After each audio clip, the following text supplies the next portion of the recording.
What is going on, everybody? Welcome back to episode 179 of The Spectators. My name is Julie, and I am here with BK Brooklyn to my right. What is going on, brother? Welcome in. Happy Monday. Happy Monday, happy Monday, happy Monday. What's poppin', bro? Dude, it is a tournament Monday if we have ever had one. This might be the most tournament Monday of all time, even. Some would say. The streets are clamoring. We got the women's NCAA March Madness. We got the men's March Madness. And we got the World Baseball Classic. Three of the best tournaments, just period, point blank. That's it. They're some of the best there are. They're all happening at the same time? Tournaments everywhere. Everywhere. And it's like it's like springtime, so there's like travel sports tournaments going on. At work, I had girls soccer teams coming through all weekend. What's going on? Spring break. It's tournament season for spring break. So if you guys are on spring break, hope you're enjoying it. Hope you're unwinding a little bit if you're in school, and if you're a 9 to 5er, tough. It's Spring tough. break, if you're just like a corporate person, it's Brutal. It doesn't exist. It's not It a real doesn't thing. exist for you. It's not a real thing, but it kind of does because spring break, March Madness typically go hand in hand. And but the thing that doesn't usually go hand in hand with that is the World Baseball Classic. That's where we're going to start today's episode. World Baseball Classic. We talked a little bit about the pool play last episode. We were about one bracket was done. The U.S.'s was still kind of cooking, and same with the Dominican and Puerto Rico. To end last week, we had an absolute banger of a game between Puerto Rico and the Dominican to send Puerto Rico to the second round. They went to the was it round of 16 or quarterfinal? Yeah, quarterfinals. And then we got to it was the way they did this all was strange, where those pools weren't done yet, and Italy had already advanced, like they were just in already, and then Japan already did also. So this Japan-Italy game and this Cuba-Australia game happened well before the other pools were even decided. Yeah. And so going into last night's game with the USA and Cuba, which we'll get more into in a second, but Cuba was on 4 days of rest, and USA was coming off a back-to-back. It was very, very horrible scheduling, which we mentioned at the beginning when we were talking about this tournament. But, we've had concerns about the USA. We've had our concerns. The first game, they start Adam Wainwright, and we're like, oh, no. Second game is Nick Martinez, and we're like, no shot. It's just no shot for starting Nick Martinez. And he got lit up. Mexico went crazy on us. I had a bad take. I didn't think we were getting out of the pool play I round. did say it was a terrible take. We are on the record with how bad of a take. It's on the record. I don't shy away from it. Every home run Trae Turner has hit so far, I've said, "Wow, I'm an idiot." But Big dumb idiot. No matter how good the team was on paper, I just looked at them and I was like, I just didn't feel it. I didn't feel it, but it is what it is. They feel it, and that's all that matters. Yeah, and so they had a really fantastic game, one of the best baseball games I've really ever seen, with them and Venezuela in the quarterfinals. And them just playing Venezuela at all was crazy because USA being a runner-up just probably shouldn't have happened. Venezuela being a pool winner probably just shouldn't have happened. Although Venezuela is amazing, and they probably were the best team out of that group of death, right? They had Puerto Rico and the Dominican, and they had a brutal one over there. But they win theirs, USA gets runner-up, and they pretty much get the matchup of the tournament outside of this potential championship in the first round of the playoffs. And it took, and we were all in a Discord. I don't remember if you were in that or not, but we were in a Discord watching. I was not. We were watching this game, and Trae Turner comes up, and it's bases loaded. US is down 3. And Venezuela looked amazing, right? There was a point in this game where Venezuela had bases loaded, and we had some schmuck on the mound. I think we just took Daniel Bard out, and it was like reliever B that was kind of really good last year, but then had a weird point. And he plays for a crappy team. I think it was Jason Adams. So Jason Adams actually a great reliever. He's on the Rays, and he was really good. Luis Ariz comes up, bases loaded for Venezuela, and we're in this call. We're like, dog, there's no other player in the modern baseball that I'd rather have up than Luis Ariz. I don't know of a player that I can think of I'd rather have up than Luis Ariz when I need a ball in play since like Tony Gwynn. Like, it's that far back. Like, he's that crazy at like not swinging at balls and putting the ball in play. And guess what he did? He got a hit, and it was like, oh, well, who would have thought? And Venezuela goes up 3, and we're like, oh, we're just cooked. We're done. Because they were rolling, and we couldn't hit, and our relievers were crumbling, and it was like, wow, this is bad. And then Trae Turner comes out with bases loaded, and I'm in this Discord like, wow, there's nobody I'd rather not have up right now than Trae Turner. And not because I don't think Trae Turner's clutch or anything like that, but like Trae Turner has a high percentage of his hits that wind up being like infield singles. That's just kind of how his game kind of works sometimes. Yeah, that spot you needed. You want a ball in the outfield. And typically you're not going to get that from Trae because like you're not really looking at Trae as going to be that power guy. And he hits them, right? He hits home runs. He does. He gets plenty of balls in the outfield and extra base hits and all that. But he hits a lot of his hits come in infield single form. And I was like, man, like if this guy hits into a ground ball double play home to first, I will cry. And then, like, 2 pitches later, he sends one in the orbit. I'm like, okay, nice. I'm the idiot here. Good. Because I love Trae Turner. Like I love Trae Turner, but it's like I felt that way. I still kind of feel that way. Like I don't want him up with bases loaded, with less than 2 outs. Like no, but he got it done. Saying like that was the most electric moment he's ever had. Yeah, he won a World Series. He's been to several, championships in terms of like the NL championship, and he's played in some big games, and he's Captain America right now. I know it's Trout, but he's Captain America right now. He's doing some heavy lifting on this team. Unfortunately, I wasn't able to be in that Discord call or watch that game because I was running around Ybor with Antonio Brown that night. But this is true. Put it on. But it's really fun, and just watching these games with people. Like if you guys get a chance, make sure you do that. My bays last night were watching USA Cuba, which was the semifinal game, and it was not a game. As I've mentioned before, I don't think Cuba's any good.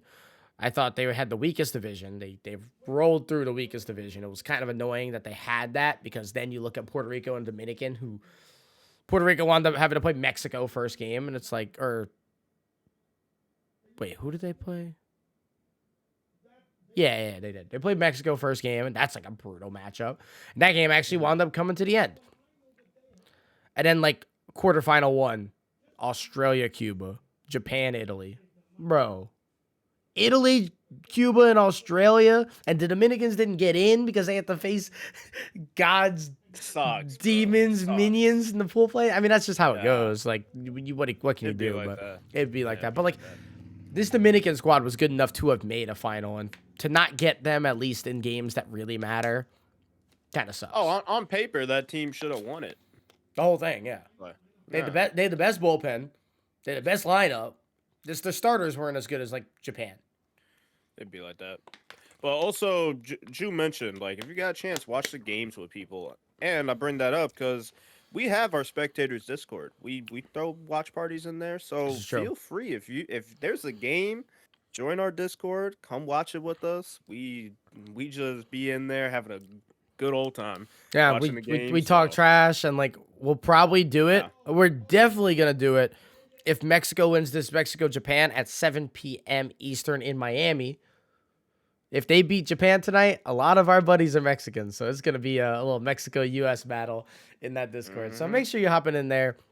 It is the Spectators Discord. There'll be a link somewhere in our socials. Make sure you guys join that. It's a good time, and you get all of our updates on posts and YouTube videos and all that, so it's definitely a good place to be. USA is in the championship, like I mentioned.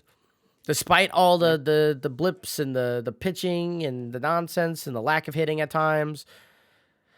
It's funny because we say lack of hitting at times, but they've played 2 playoff games and they scored 23 runs. So it's just the most amount of runs coming out of this tournament from everybody. Yeah, everybody. There's been so much scoring. It's been insane. Just so much. 14-2. Oh my god. Yeah, Cuba's not good.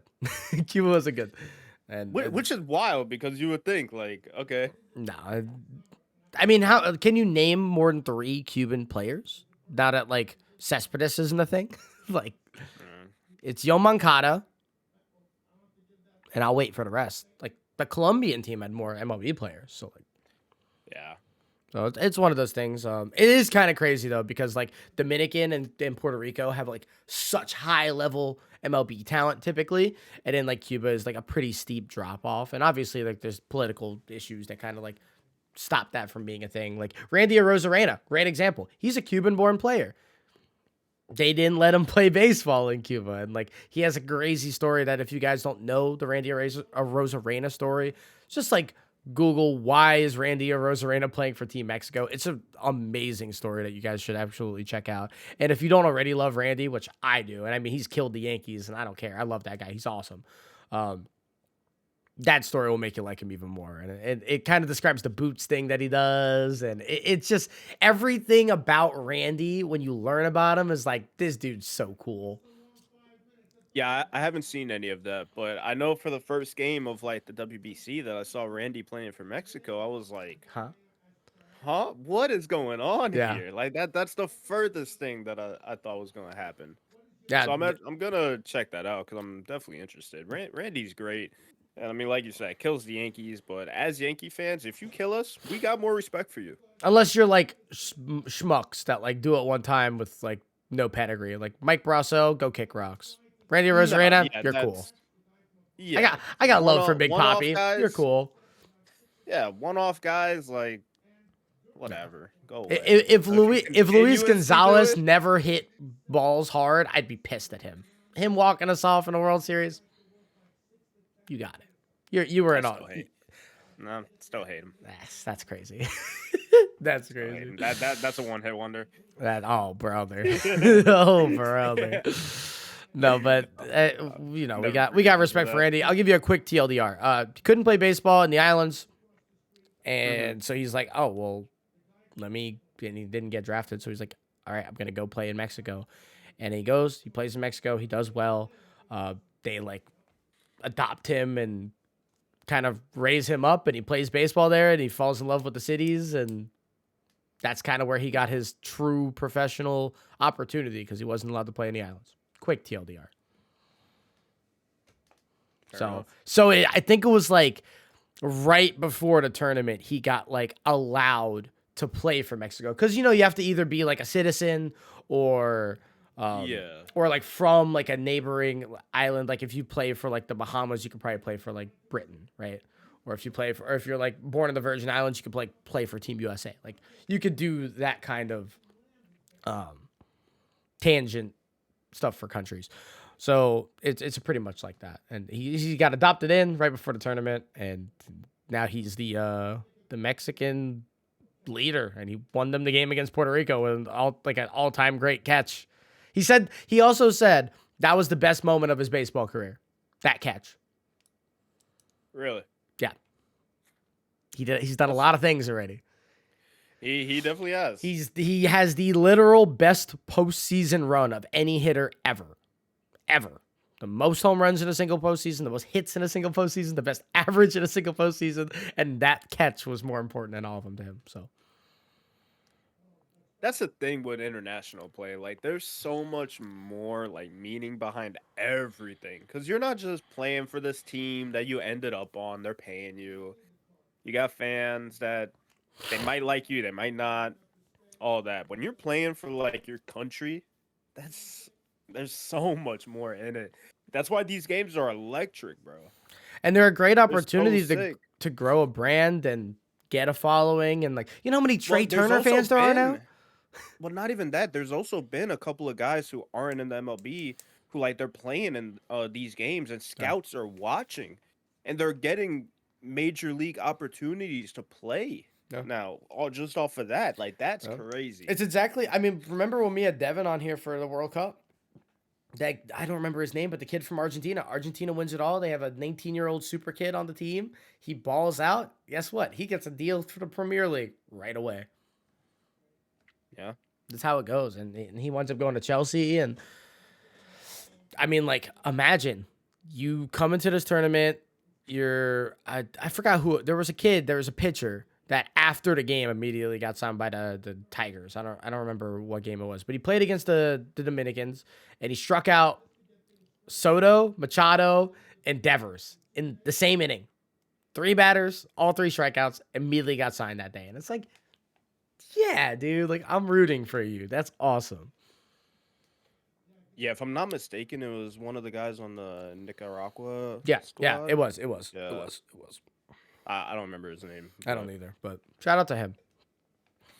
So, yeah, we got USA going to be in the final. Again, Mexico, Japan coming up tonight. That's going to be a great game. Japan has looked like the best team so far in the tournament, but Mexico hasn't lost yet, and they look like the second best team in the tournament. They beat USA by 1,000,000, and Japan hasn't really played anybody yet, so this is going to be a really tough matchup, and if Japan's going to win this, they got a tough one against USA, and USA gets a legacy vengeance game against Mexico if Mexico wins, so I'm cool with both. I want that game. Yeah, I definitely want the USA-Mexico game, but USA-Japan would be sick, especially you get Ohtani playing against us too, but Trout on the other side, like. You know what I need? And I think I need this for baseball as a whole. The best outcome for baseball is a USA-Japan final with Ohtani hitting a home run. He needs to hit a home run, and it needs to be a go-ahead home run. They don't have to win it. Doesn't need to be a walk-off. Wow. Ohtani hits a go-ahead home run, like a 2-run bomb. USA's up 2-1. Ohtani, two-run bomb. Now they're up 3-2. That clip, that video is going to go electric. It's going to do so many numbers, and that's what we need. We need like one of these final games to produce like a mega moment. Think of the Bryce Harper walk-off in the playoffs this year. Like, I need a moment like that. So. Yeah, absolutely. I'm right there with you. Give me US though. I don't care who they play. No, absolutely. give me the boys in blue. give me the Trae Turner MVP. Give it to me. Give it to me now. It's a shame that our boy Judge wasn't there, but give it to me anyway. If you're going for anybody else and you're not with them, treason. Although, like, I'm not mad at you rooting for either of these teams. It's not like you're rooting for like Italy. If you're rooting for Italy over like US, like go kick rocks. Japan's really cool though. I mean, that's a bad example. I'm Italian. Like, no, bro. Shohei, it's like you're rooting for Shohei or you're like tangent to the US Mexican. Like, that's fine. We're rooting for Italy. When have you been to Italy? Tell me right now. Never. Okay. You're rooting for the US. You're rooting for the US. If at least we played Puerto Rico, I've been to Puerto Rico a couple times. Like, I got a little bit of stake in it. You know, I got a flag in the ship. Like, I promise. We're pledging allegiance off a 1 weekend trip, dude. It's a weekend. We are only going to the sightseeing. Like, you're just a tourist. You're just a tourist, bro. You got the you go to France one time. This man running around saying "wee wee." Dude, hey, I love me some French. I love me some French in the World Cup. So, never been. I'm Haitian. It's that tangent. It's the tangent we're talking about. It's the tangent. No, but I'm excited for that. That's the first tournament. I didn't think we were going to talk about that long, but that's obviously the stuff we're super excited about, right? And with baseball around the corner, I mean, baseball is less than 2 weeks away now. Baseball's less than 2 weeks away. First opening day. Next week's episode is going to be all about baseball. So if you guys aren't prepared for that, I am sorry, but that's just what's going to be. Episode 180. I wish it was like 162. That would have been really cool. That would have been really cool. Let's rewind the clock. Let's erase the last 17. Make it happen. Let's get our retro jerseys on and everything. Yeah, exactly. We have to go back to the archives, see what we wore for 162, and just replicate it to a T. Besides the content, of course. But we're gonna be excited for that next Monday.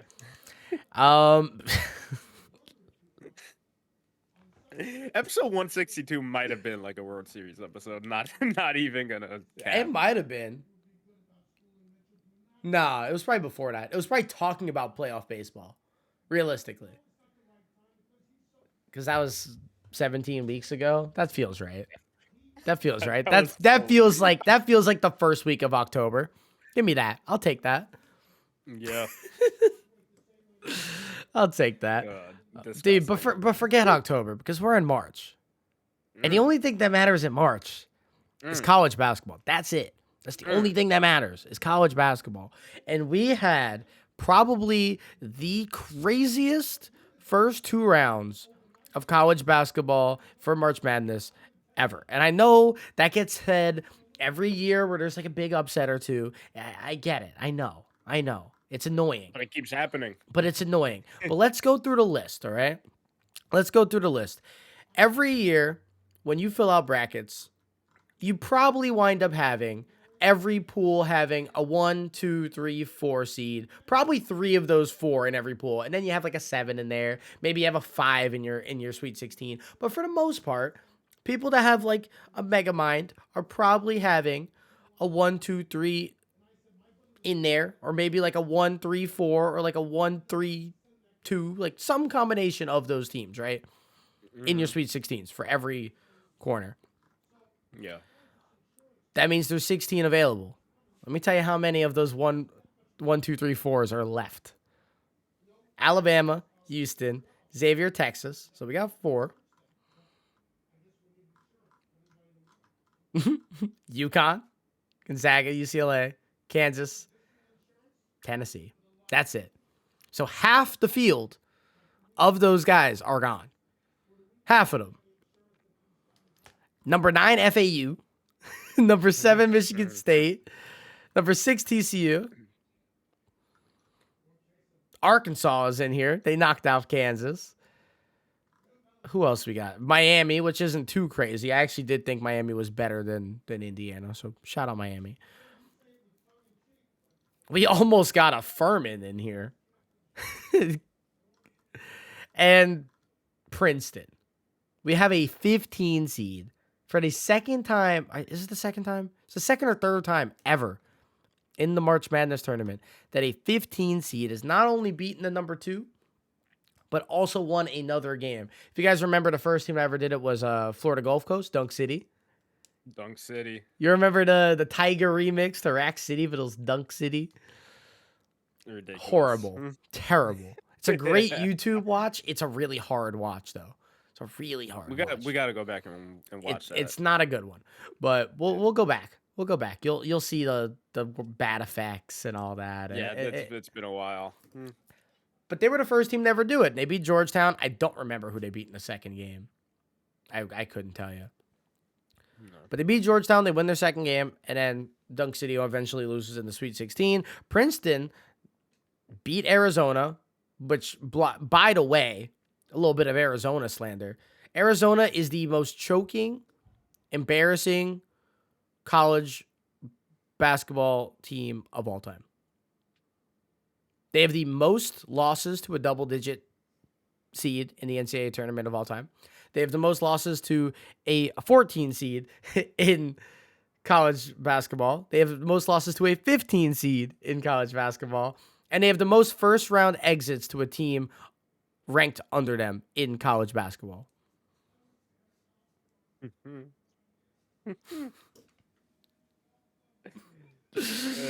Something about choking is just so nice. Oh, they also haven't been to a Final Four in 25 years. So, like, get wrecked, Arizona. Get wrecked. I mean, Arizona sports in general, like Suns, Cardinals, not pretty. Oof. It's a tough year. Tough year for Arizona sports in general. Yeah, so they lose to Princeton. They lose to Princeton. They are on a stretch right now. It's not great. And then Princeton kind of beats the brakes off Missouri too, which that was pretty impressive. Shout out to Princeton for.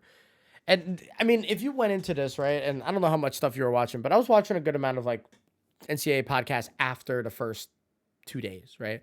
And people were saying like Missouri, Princeton's gonna beat them.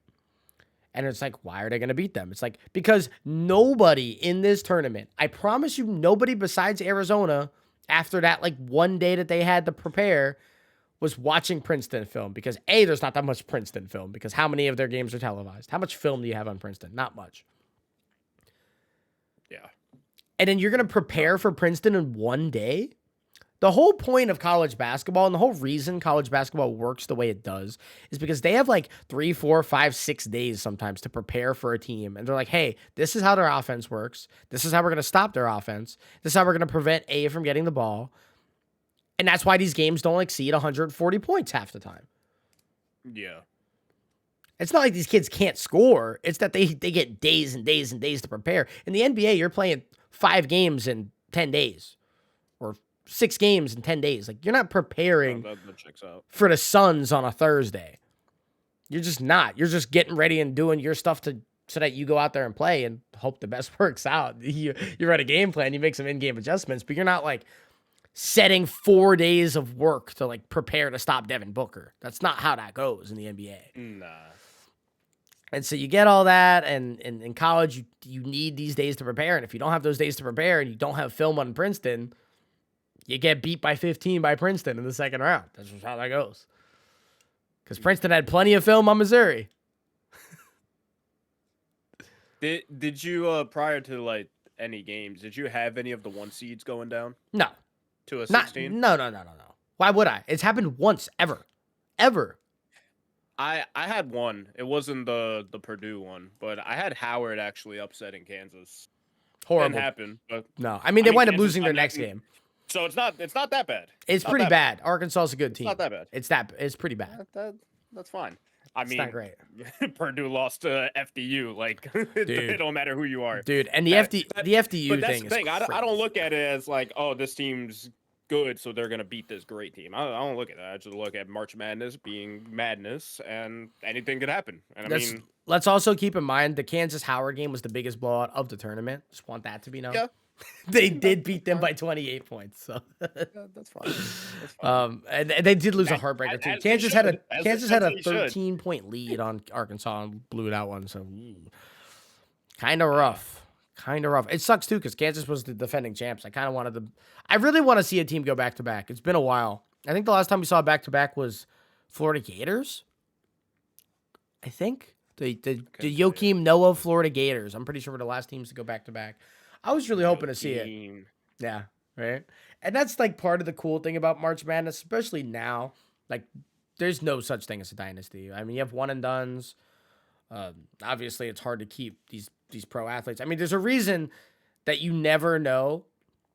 If you're a casual, you're gonna assume Duke, Kansas, Kentucky, and UNC are good every year, right? You're just gonna assume it. Yeah. But UNC has been the most like up and down organization for the last like 6 years. They'll have a great year and they won a championship I think 2 years ago, and then like this year they were horrible and decided not to go to the NIT, which is embarrassing by the way, but that's a different conversation for a different day. And just like didn't even go to the NIT, and then next year I bet you they come in preseason number 6. It's like yeah, they got a good recruiting class coming in, I guess, man. Got 4 stars that all shoot 70% from 3. It was like, okay, whatever. That's the thing. It's just a name. So, like, talent turns over quick for them. Yeah. For these other, like, smaller-ish schools, you might have, like, a couple-year break before you get a good talent. And, I mean, you're right back, but... Or maybe it's not like the talent, but maybe it's like the way the team gels. Like, look at FAU right now. Yeah, FAU's the talent, in the maybe Sweet 16. The system, yeah, coaching, whatever it may be. Whatever it may be. FAU, they're in the Sweet 16 right now. This is the best team they've ever had. That year. This team's not going to be here next year. You're going to have one of these guys either A, transfer because the transfer portal's a thing, or they're going to go to the draft. Because if you're an FAU guy and you're the best player in FAU, and now Kentucky calls you up, which it won't be Kentucky, but you know what I'm saying. Kentucky calls you up, they're like, hey, you're a beast. Come start for us next year. You're going to go to Kentucky. You're just going to. Yeah. Why wouldn't you?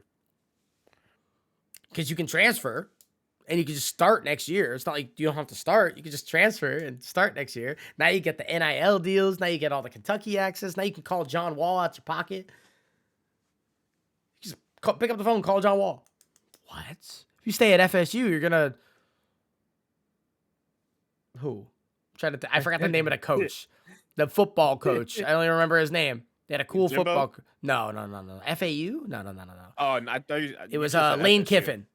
It was Lane Kiffin. You just said FSU. I don't think I did. Doesn't matter. You can call it Lane Kiffin? Oh, wow. Ooh, nice. Like, what are we doing? So the transfer portal is going to make this even harder to go back to back. But yeah, the transfer portal, it's interesting. It's interesting. I still don't know how I truly feel about it. Like, it's great for the kids because, like, and that's really all I care about at the end of the day is the kids. Yeah, like it's great for the kids because you don't have a good situation or you want a better situation. Leave, go to this place. Your head coach that recruited you leaves a half a season or before the year. Well, you're allowed to transfer if that happens. Like before, you were allowed to. But regardless, and any circumstances, cool. Like you're allowed to leave. But in the sense of like watching it on the outside looking in, and in terms of like dynasties being built, it doesn't happen. Yeah. It doesn't happen because like there might be a guy there who's a really good backup and he's like a pivotal part of a team and their success, but now he wants to start. Yeah. All power to you, but now he's gone. Well, and you know why I really like it though? Because recruiting is just all a game and it's a numbers game, right? And say you're Kentucky and you're going out, you know how many scholarships Kentucky probably offers to kids that are high 3 stars, 4 and 5 stars? Probably 15 a year. Maybe 20 a year. And say a third of those kids come. So say 5 of those kids come every year. That's a starting 5. But guess what? You're bringing in 5 kids. There's 7 to 10 more already on the roster. All 5 of them aren't starting. So you get to Kentucky, you're told you're going to do this, and this. And you get to the team and you start practicing. And all of a sudden you're the 3rd string small forward. It's like, wait a minute. I was a 5-star in high school, putting up 27 a game, and now I'm going to be a 3rd string, really getting scrap minutes. Like, that's not good for me potentially going to the league. Yeah. Or any league. Well, you know, not every 5-star is going to the NBA, but like playing professional basketball to some degree. So then you go and transfer, you go to Maryland, you ball out at Maryland, and maybe you get a draft like that. I love that for those kids, right? Because you don't know what you're getting yourself into. And that's what's so great about the NCAA tournament. It gives these opportunities with everybody watching, because especially the Sweet 16. Like, if you're watching San Diego State, Alabama, which is going to be one of the best games, I think, in the Sweet 16, and San Diego State wins this game against a literal murderer, shout out, they got shooters everywhere over there in Alabama. If they win this game, you're going to have the 2 best players from the San Diego State team get some NBA scouts on them, and it's like, whoa, y'all beat some real shooters. I like what you got cooking. Come play for the Sacramento Kings, since they only like college stars. Like, nice. Let's get it. W. So, what game are you looking forward to here? We have the Sweet 16. Is your final still intact? I lost Baylor. I had Houston Baylor in the final. Baylor is gone from me. I had Marquette in there, and they're gone. But right now my final is Alabama, Houston, UConn. Okay, Final Four. Okay. Yeah. Okay. I've kind of like a lot of people have had a sleeper on UConn this year. Which is like, whenever they're good, they do well. So.